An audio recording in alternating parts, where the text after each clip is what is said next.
소망 되신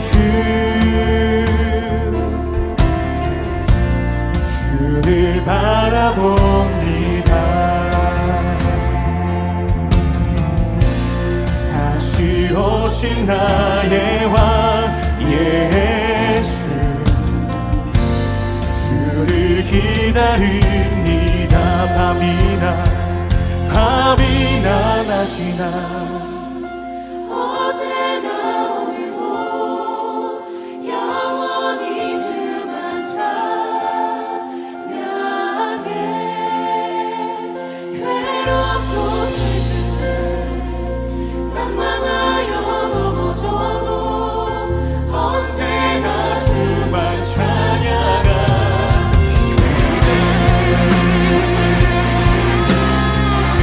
할렐루야. 오늘도 말씀과 기도로 하루를 여는 여러분을 사랑하고 축복합니다. 오늘도 주의 말씀에 즉각적으로 반응하고 순종하는 우리 모두가 되길 바랍니다. 어떤 것이 어우러져 아름다움을 드러낸다는 것은 결코 쉬운 일이 아니죠. 그러나 그 어려운 일이 실행될 때는 누구나 감탄을 자아내게 됩니다. 혼자 노래를 잘하는 것보다 사람들이 모여 화음을 만들고 함께 노래하는 합창이 그러합니다. 여러분들은 살아오면서 목소리를 모아 함께 노래해 본 적이 있으신가요? 합창은 누구 한 사람이 열심히 한다고 해서 되는 것이 아닙니다. 서로의 균형을 맞추지 않고 누군가 자신의 열심만 드러낸다면 그 소리는 불협화음이 될 뿐입니다. 각 파트가 자기 자리에서 곡에서 말하는 목소리를 내기 위하여 한 곳을 바라보며 균형을 맞출 때에 그 노래는 살아납니다. 신앙도 이와 같지요. 이처럼 신앙도 각자의 자리에서 하나님이 그리신 곡조에 맞춰 살아갈 때 하나님은 아름다운 찬양을 받으십니다. 오늘 본문인 시편은 하늘도 땅도 하나님께서 정하신 자리에서 찬양하는 모습을 보여줍니다. 함께 묵상 하나님 말씀은 시편 148편 1절로 14절까지입니다. 말씀 듣고 묵상 나눔하겠습니다. 할렐루야! 하늘에서 여호와를 찬양하며 높은 데서 그를 찬양할지어다. 그의 모든 천사여 찬양하며 모든 군대여 그를 찬양할지어다. 해와 달아 그를 찬양하며 밝은 별들아 다 그를 찬양할지어다. 하늘의 하늘도 그를 찬양하며 하늘 위에 있는 물들도 그를 찬양할지어다. 그것들이 여호와의 이름을 찬양하면 그가 명령하심으로 지음을 받았음이로다. 그가 또 그것들을 영원히 세우시고 패하지 못할 명령을 정하셨도다. 너희 용들과 바다여 땅에서 여호와를 찬양하라. 불과 우박과 눈과 안개와 그의 말씀을 따르는 광풍이며 산들과 모든 작은 산과 과수와 모든 백향목이며 짐승과 모든 가축과 기는 것과 나는 새며 세상의 왕들과 모든 백성들과 고관들과 땅의 모든 재판관들이며 총각과 처녀와 노인과 아이들아 여호와의 이름을 찬양할지어다. 그의 이름이 홀로 높으시며 그의 영광이 땅과 하늘 위에 뛰어나심이로다. 그가 그의 백성의 뿔을 높이셨으니 그는 모든 성도 곧 그를 가까이 하는 백성 이스라엘 자손의 찬양받을 이시로다. 할렐루야.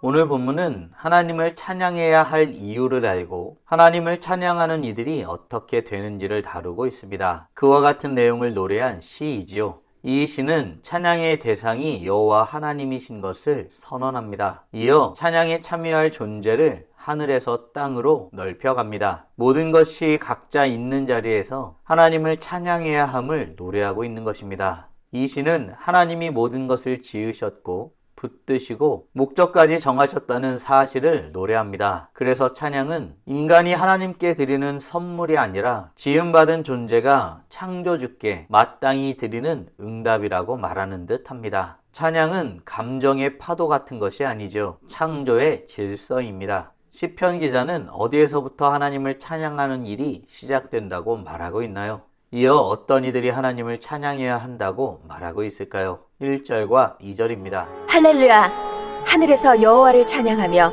높은 데서 그를 찬양할지어다. 그의 모든 천사여 찬양하며 모든 군대여 그를 찬양할지어다. 시편 기자는 먼저 하늘을 부릅니다. 높은 데서부터 하나님을 찬양해야 함을 선언한 것이죠. 그래서 천사와 하늘의 군대가 먼저 찬양해야 함을 말하고 있습니다. 여기에는 생각해 볼 만한 중요한 논리 하나가 등장합니다. 찬양은 인간의 기분에서 시작되는 것이 아니라는 것입니다. 하나님 중심에서 시작되는 것이죠. 때로 우리는 하나님을 찬양함에 있어서 어리석은 모습을 보일 때가 있습니다. 일이 잘 풀리면 찬양이 나오고 반대로 마음이 무거우면 찬양이 막히는 모습을 보입니다. 시편 기자는 찬양의 출발점이 내가 지금 어떤 상태인가 그곳에 있지 아니하고 하나님은 누구신가에 있음을 분명히 합니다. 그런 의미에서 찬양은 감정이 아니라 시선의 방향과 같습니다. 사랑하는 성도 여러분, 우리는 찬양의 출발점이 하나님 자신에 있음을 고백하며 어떤 때이든 하나님을 찬양하며 살아가길 소원하고 있나요? 시편 103편에는 하나님을 찬양해야 하는 이유가 하나님 자신에 있음을 노래합니다. 능력이 있어 여호와의 말씀을 행하며 그의 말씀의 소리를 듣는 여호와의 천사들이여 여호와를 송축하라. 그에게 수종들며 그의 뜻을 행하는 모든 천군이여 여호와를 송축하라. 아멘. 천사들이 하나님을 찬양하는 이유는 감정이 아닙니다. 여호와 하나님은 말씀을 행하는 분이시기 때문입니다. 바라기는 찬양받기에 합당한 하나님, 찬양의 출발점이신 여호와 하나님을 영원토록 즐거워하며 찬양하며 살아가는 복된 하나님의 자녀들 되길 간절히 소원합니다. 그렇습니다. 하나님은 찬양받기에 합당하신 분이시죠. 그렇다면 그런 이유 말고 다른 이유는 없을까요? 시편 기자는 어떻게 노래하고 있을까요? 5절과 6절입니다.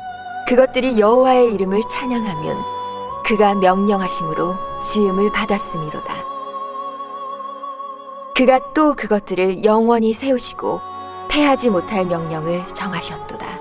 시편 기자는 우리 존재가 하나님의 놀라운 행하심 가운데 있기 때문에 하나님을 찬양해야 한다고 말하고 있습니다. 우리는 그가 명령하심으로 지음받은 존재입니다. 찬양은 내가 하나님께 무엇을 드리고 싶어서가 아니라 내 존재 자체가 하나님께서 지으신 결과이기 때문에 마땅히 드리는 것입니다. 그런데 그뿐이 아닙니다. 하나님은 우리를 지으셨을 뿐 아니라 영원히 세우셨다고 고백합니다. 즉 하나님은 창조주이실 뿐 아니라 지금도 붙드시는 분이십니다. 세상이 흔들려 보여도 하나님은 무너지지 않지요. 하나님께서 세우신 것은 하나님의 뜻 안에서 언제나 존재합니다. 사랑하는 성도 여러분, 하나님은 우리에게 놀라운 일들을 행하셨고 지금도 행하시기에 찬양받기 합당한 분이심을 믿으시나요? 시편 기자의 이 고백 같은 내용은 성경 여러 곳에서 등장하죠. 대표적으로 골로새서 말씀을 보면 어떻습니까? 만물이 그에게서 창조되되 하늘과 땅에서 보이는 것들과 보이지 않는 것들과 혹은 왕권들이나 주권들이나 통치자들이나 권세들이나 만물이 다 그로 말미암고 그를 위하여 창조되었고 또한 그가 만물보다 먼저 계시고 만물이 그 안에 함께 섰느니라. 아멘. 그러니 찬양은 나의 의지 이전에 하나님이 행하신 사실 위에 서 있는 것입니다. 우리의 감정이 흔들려도 하나님이 행하신 이 일들에 대한 놀라운 사실은 흔들리지 않죠. 바라기는 하나님께서 행하신 일들을 고백하되 삶의 구체적인 내용으로 고백하며 감사와 찬양을 올려드리는 복된 하나님의 자녀들 되길 간절히 소원합니다.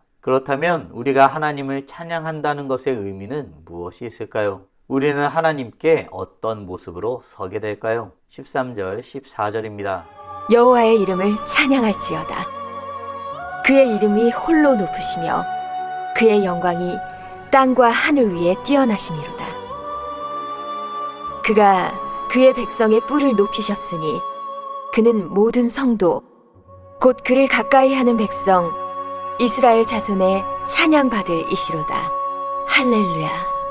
여호와의 이름은 홀로 높으십니다. 그 이름을 찬양하는 이들, 그 백성들은 하나님의 은혜로 말미암아 가까이 하게 되었습니다. 하나님은 단지 위대하신 분이 아니라 백성을 위해 능력을 나타내시는 분이십니다. 찬양은 멀리 있는 분께 외치는 구호가 아니라 가까이 찾아오신 하나님께 드리는 고백입니다. 사랑하는 성도 여러분, 오늘 우리는 하나님을 찬양해야 하는 이유를 알고 하나님을 찬양하는 이들이 어떻게 되는지에 대한 노래의 시를 묵상하였습니다. 다음 질문들을 통해 말씀을 정리하고 더 깊게 묵상해 보길 원합니다. 찬양의 이유는 우리의 상태가 아니라 하나님 자신의 있음을 믿으시나요? 아울러 우리에게 먼저 놀라운 일을 행하신 하나님은 자신에게 가까이 하는 자를 높이시는 분이심을 믿으시나요? 주께 나아가 찬양하는 삶을 살아가기 위해 지금 당장 할 수 있는 일은 무엇이 있을까요? 묵상하신 대로 주님 앞에 나아가 찬란하게 빛나길 간절히 소원합니다.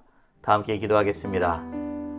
살아계신 하나님 감사합니다. 오늘도 우리에게 복된 날을 허락하여 주시고 주의 말씀으로 하나님이 어떤 분이신지 무엇을 원하시는지 우리가 어떤 존재이고 어떻게 살아야 하는지 깨닫고 고백하게 하심에 감사드립니다. 오늘도 주의 말씀을 통하여서 우리가 하나님을 찬양해야 하는 이유에 대해서 깊이 묵상하게 됩니다. 하나님이 이미 우리에게 놀라운 일들을 행하셨습니다. 우리가 감히 누릴 수 없는 일들을 행하셨고 우리가 할 수 없는 일들을 행하셨고 우리로 하여금 거룩하신 하나님 앞에 서게 하셨사오니 주의 영광을 위해 살아가는 우리 모두가 될 수 있도록 은혜 내려 주시옵소서. 주의 크고 놀라운 일들을 고백하며 삶의 현장에서 주께서 행하신 일들을 낱낱이 고백하며 찬양하며서는 우리 모두가 될 수 있도록 은혜 내려 주시옵소서. 주를 찬양하는 자를 주께서 가까이 하신다고 말씀하셨습니다. 주님을 찬양한다는 것은 우리 스스로를 낮추고 주 하나님을 높인다는 뜻입니다. 주님 앞에 겸손히 나아갈 때 우리의 영광을 받아주시고 우리의 고백을 받아 주시옵소서.